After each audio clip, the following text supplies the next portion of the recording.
اعوذ باللہ من الشیطان الرجیم، بسم اللہ الرحمن الرحیم۔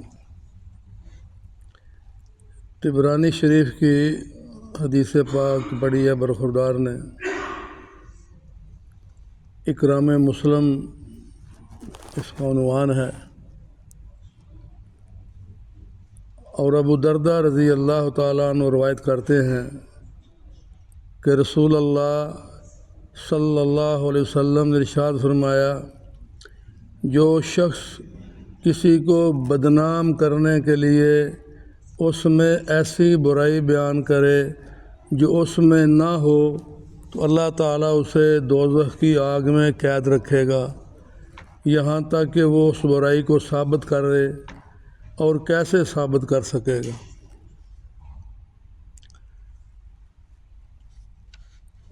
اب اس پہ ہم غور کریں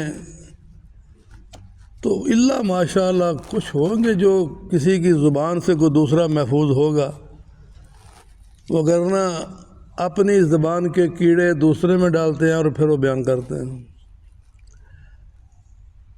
کوئی کسی کو کسی عورت کے ساتھ منسوب کر دیتا ہے، کوئی کسی کی بیٹی کو کسی کے ساتھ منسوب کر دیتا ہے، غصہ اپنا ہوتا ہے، بدنام کسی دوسرے کی زبان سے کروانا چاہتا ہے۔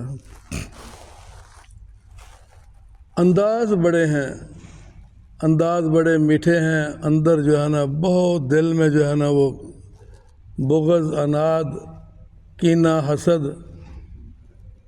مثال کے طور پر کسی کی بیٹی کو بدنام کرنا چاہتا ہے تو انداز کیا اپنائے گا؟ او یار کتنا یار برا وقت آ گیا، دیکھو او باپ کتنا شریف آدمی ہے، او دادا کتنا شریف آدمی تھا، یار کچھ نہیں بھائی، قیامت کی نشانیاں ہیں بھائی، او بھائی صاحب ہوا کیا ہے؟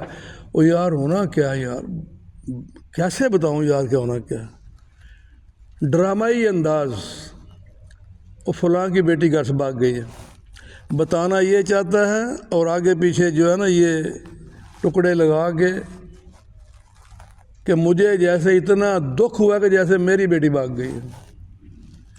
تو حدیث پاک میں فرمایا کہ کسی کے اندر اگر تم کوئی برائی بیان کرو اور وہ برائی اس کے اندر نہ ہو تو اللہ تعالیٰ اسے جہنم میں پھینک دیں گے، اور اس وقت تک اس کو جہنم میں قید رہے گا جب تک وہ اس کو ثابت نہیں کر سکے گا۔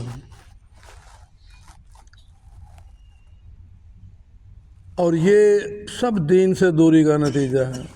اگر کوئی کسی مومنہ پاک دامن عورت پر الزام لگاتا ہے اس کی عزت پر، اور اگر وہ 4 گواہ پیش نہ کر سکے، ثابت نہ کر سکے، تو اللہ کا بھی معاف فرمائے غالباً 80 کوڑے اس کی سزا رکھی گئی ہے، شراب پینے والے کی بھی اور پاک دامن عورت پر زنا کی تہمت لگانے والے کی بھی۔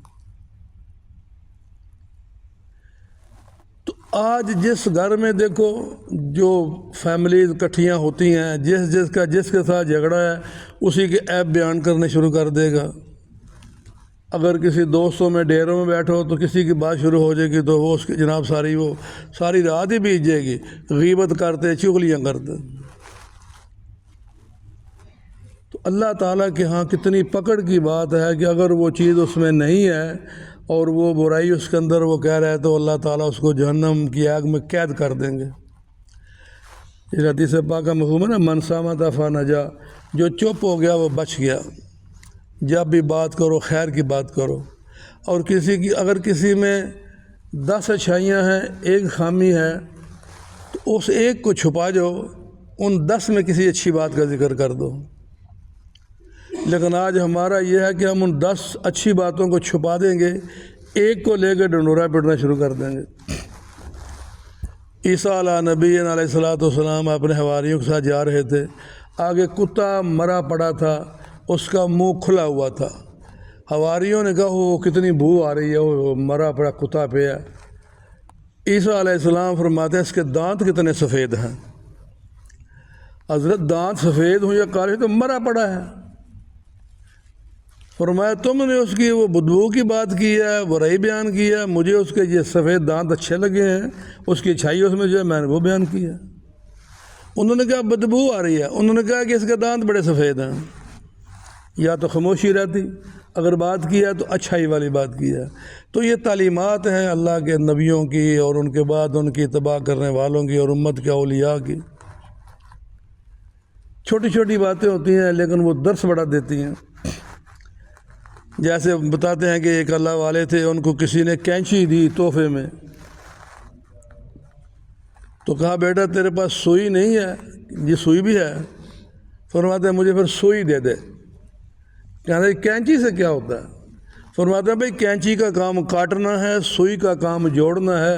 اللہ کا بندہ فقیر آدمی کاٹتا نہیں ہے، جوڑتا ہے، تو جو سوئی دے۔ تو بات ہے کہ نا، اب اس نے تحفہ دینا چاہا، انہوں نے تحفہ کیا لیا؟ اب یہ زبان جو چلتی رہتی ہے، یہ اچھی باتیں کرے یا بری بات کرے، برائی بیان کرے یا اچھائی بیان کرے، اب جو کچھ بھی کریں گے اللہ تو علیم بذات الصدور ہے۔ یہ کرام کاتبین کندھوں پر بیٹھے ہوئے ہیں، جو بول رہے ہیں وہ لکھا جا رہا ہے۔ تو آج کے حدیث مبارکہ میں ہمیں سبق یہ لینا چاہیے کہ ہم سارے ہی اس معاملے میں اللہ کے ہاں مجرم ہیں۔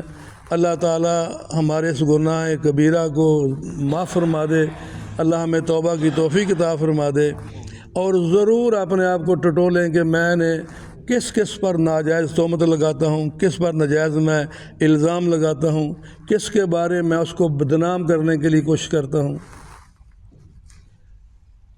تو بھائی اس میں ہم اپنا مواخذہ خود کریں، اپنے گریبان میں جھانکیں۔ اگر ایک انگلی ایک دوسرے کی طرف کرتے ہیں تو 4 انگلیاں اپنی طرف آتی ہیں۔ اور کون آدمی ہے جو آج خطاؤں سے پاک گیا ہے، غلطیوں سے؟ لیکن ہم کوشش کریں جس طرح کوئی ایسی حدیث مبارکہ پڑھی جائے جو ہمارے اندر یہ ہماری روحانی بیماریاں ہیں، جیسے جسمانی بیماریاں ہیں ایسے یہ روحانی بیماری ہے۔ اور قیامت کے دن پھر یہ ہے کچھ اگر معاملہ نہیں ہے تو اس کو اس کی نیکیاں دینی پڑیں گی اور اس کے گناہ لینے پڑیں گے۔ تو اللہ تعالیٰ مجھے آپ کو اس حدیث مبارکہ کی سمجھ عطا فرمائے، اور جو ہمیں کام کرنے کے حکم دیے گئے ہیں، جن سے منع کیا گیا، اللہ ہمیں عمل کی توفیق عطا فرمائے۔